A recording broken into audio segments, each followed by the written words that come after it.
নমস্কার বন্ধুরা, রান্নার রহস্যে জানাই সকলকে স্বাগত। আর একই স্বাদের রেসিপি বারবার নয়, হাজারেরও বেশি রেসিপি নিয়ে হাজির হয়েছি রান্নার রহস্যে। আর আজকে শেয়ার করে নিচ্ছি ঈদ স্পেশাল চুই ঝালে মাটন বা চুই ঝাল দিয়ে খাসির মাংস। তো চলুন এই চুই ঝাল দিয়ে খাসির মাংস আমি কিভাবে বানাচ্ছি এবার ঝটপট দেখে নেওয়া যাক।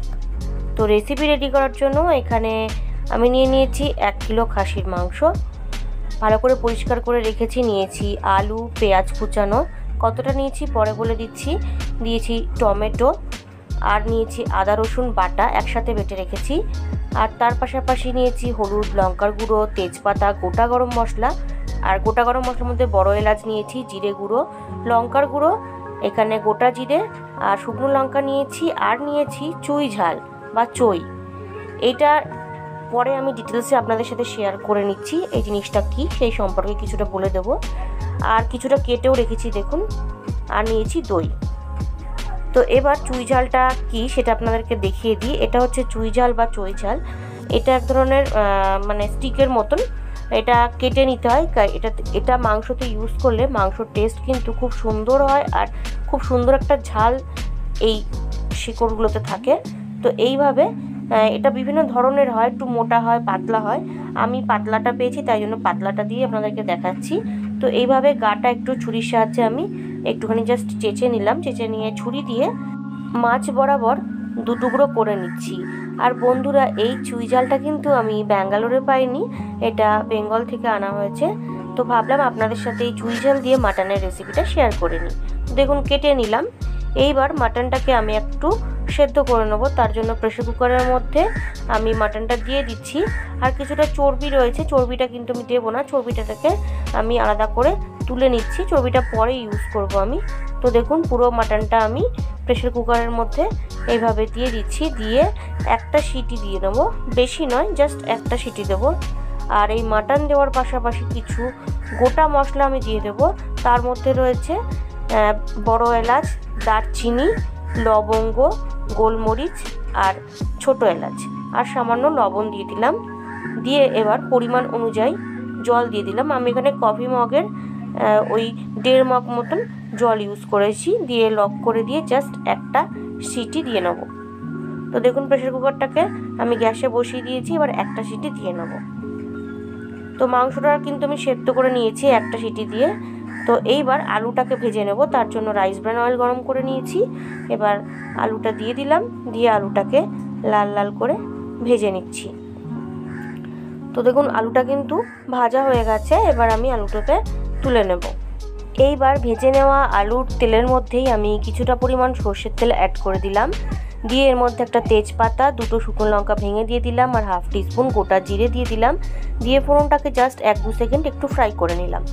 এইবার আমি এখানে পেঁয়াজটা অ্যাড করে দিচ্ছি। এখানে 5টা মিডিয়াম সাইজের পেঁয়াজ আমি স্লাইস করে নিয়েছি, রিং রিং করে। একটা পেঁয়াজকে অর্ধেক করলে যেরকম হয় সেইভাবে স্লাইস করেছি। তো পেঁয়াজটাকে এবার মিডিয়াম টু লো ফ্লেমে অনেকক্ষণ সময় ধরে ভালো করে ভেজে নেব। বেশ গোল্ডেন ব্রাউন কালার আসবে সেইভাবে কিন্তু ভেজে নেব। তো দেখুন কালার কিন্তু চলে এসেছে। আমি প্রায় 15 থেকে 20 মিনিট সময় নিয়ে পেঁয়াজটাকে ভেজেছি। এইবার দিয়ে দিচ্ছি চপ করে নেওয়া টমেটো। এখানে 3টে মিডিয়াম সাইজের টমেটো আমি চপ করে নিয়েছিলাম, সেটা দিয়ে দিলাম। দিয়ে এবার পেঁয়াজ আর টমেটোটাকে ভালো করে মিশিয়ে নিচ্ছি, নিয়ে আবারও একটুখানি ফ্রাই করে নেব। তো বেশ কিছুক্ষণ ফ্রাই করে নেওয়ার পরে দিয়ে দিচ্ছি 1 টেবিল স্পুন আদা রসুন বাটা। আর এখানে অর্থাৎ মাটনের ক্ষেত্রে কিন্তু রসুনের পরিমাণটা একটু কম হয়, আদার পরিমাণটা একটু বেশি হয়। তো দেখুন ভালো করে কষিয়ে নিচ্ছি। তো বেশ কিছুটা সময় নিয়ে কষিয়ে নেওয়ার পরে দিয়ে দিচ্ছি এবার 1 টিস্পুন ঝাল লঙ্কার গুঁড়ো। তার পাশাপাশি দিয়ে দিচ্ছি 1 টিস্পুন হলুদ গুঁড়ো আর 1 টিস্পুন জিরে গুঁড়ো। দিয়ে দেবো এবার পরিমাণ অনুযায়ী লবণ। দিয়ে এবার সমস্ত ড্রাই মশলার সঙ্গে পেঁয়াজ, আদা রসুন, টমেটো ভালো করে কষিয়ে নিচ্ছি। তো দেখুন বেশ কিছুক্ষণ কষিয়ে নেওয়ার পরে সামান্য কিন্তু অয়েল রিলিজ করে দিয়েছে। এইবার দিয়ে দিচ্ছি Kashmiri red chilli powder just কালারের জন্য। দিয়ে ভালো করে আবারও মিশিয়ে নিচ্ছি। আর যাতে মশলাটা পুড়ে না যায় তার জন্য মাটন স্টক একটু দিয়ে দিলাম। আর মাংসটা কিন্তু সেদ্ধ করে আমি রেখে দিয়েছি। তো মাটন স্টকটা দিয়ে ভালো করে কষিয়ে নিচ্ছি। এইবার দিয়ে দিলাম 1/2 কাপ জল ঝরানো টক দই। টক দইটা দিয়ে ভালো করে আবারও মিশিয়ে নিচ্ছি। আর এক্ষেত্রে কিন্তু ফ্লেমটাকে একদম লোতে করে দিয়েছি। দিয়ে দেখুন ভালো করে দইটাকে সমস্ত মশলার সঙ্গে আমি মিশিয়ে নিচ্ছি। তো বেশ কিছুক্ষণ সময় ধরে মিশিয়ে নিয়েছি। এবার দেখুন আমি মাটনটাকে দেখিয়ে দিচ্ছি, মাটনটা কিন্তু সেদ্ধ হয়ে গেছে। এবার স্টকটাকে আমি আলাদা করে তুলে রেখেছি। দেখুন স্টকটাকে কিন্তু এইভাবে রেখে দিয়েছি, স্টকটা পরে আমি ইউজ করব।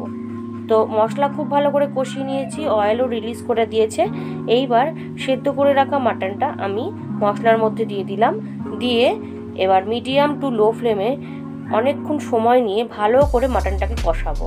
আর মাটন যত কষানো হবে তত কিন্তু টেস্ট বাড়বে। তো মাটন কষানোর পাশাপাশি মাটনের মধ্যে আমি ফ্যাটটা দিয়ে দিচ্ছি, অর্থাৎ চর্বিটাকে দিয়ে দিচ্ছি।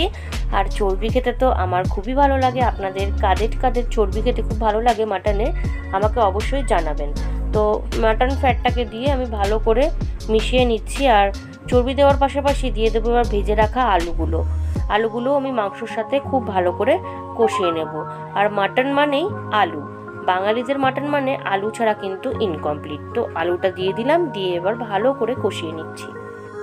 প্রায় 30 থেকে 35 মিনিট কষিয়ে নিয়েছি। দেখুন অলরেডি অয়েল কিন্তু রিলিজ করে দিয়েছে। এইবার যে চুই ঝালটা আমি কেটে রেখেছিলাম সেই চইটাকে এখন অ্যাড করব। অর্থাৎ মাংস 60 to 70% কষানোর পরেই কিন্তু এই চই ঝালটা অ্যাড করতে হবে। তো চই ঝালটা দিয়ে দিলাম, দিয়ে ভালো করে এবার মিশিয়ে নিচ্ছি।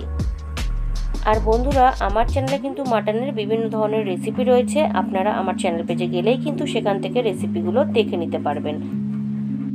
তো দেখুন বন্ধুরা, আমার কিন্তু মাটন কষানো প্রায় কমপ্লিট হয়ে গেছে। প্রায় 35 থেকে 40 মিনিট সময় ধরে কিন্তু আমি কষিয়ে নিয়েছি। এবার একটু ঢেকে দেব। প্রায় 10 মিনিট বাদে ফিরে এলাম। আপনারা দেখুন মাংসটা কিন্তু অ্যাট লাস্ট খুব ভালো করে কষিয়ে নিয়েছি, অয়েল কিন্তু একদম রিলিজ করে দিয়েছে। আর খুব সুন্দর একটা স্মেলও আসছে। আর মাটন যত বেশি কষাবেন তত কিন্তু খেতে আরও সুন্দর হবে। তো এইবার দিয়ে দেবো মাটন স্টক, যেটা আলাদা করে আমি রেখে দিয়েছিলাম, সেই পুরো মাটন স্টকটা দিয়ে দিলাম। দিয়ে ভালোভাবে এবার মিশিয়ে নিচ্ছি। বন্ধুরা, এই ঈদে এইভাবে একবার মাটন ট্রাই করে দেখবেন, আশা করি আপনাদের খুব ভালো লাগবে। তো ফাইনালি আমি খুব ভালো করে মিশিয়ে নিলাম দেখুন। আর তার সাথে সাথে কয়েকটা চেরা কাঁচা লঙ্কাও আমি দিয়ে দিচ্ছি। তো ফাইনালি মাটনটা কিন্তু ফুটতে শুরু করেছে। এইবার আমি জাস্ট একটুখানি নেড়ে নিলাম, নেড়ে নিয়ে 10 থেকে 15 মিনিটের জন্য ঢাকা দিয়ে দিলাম।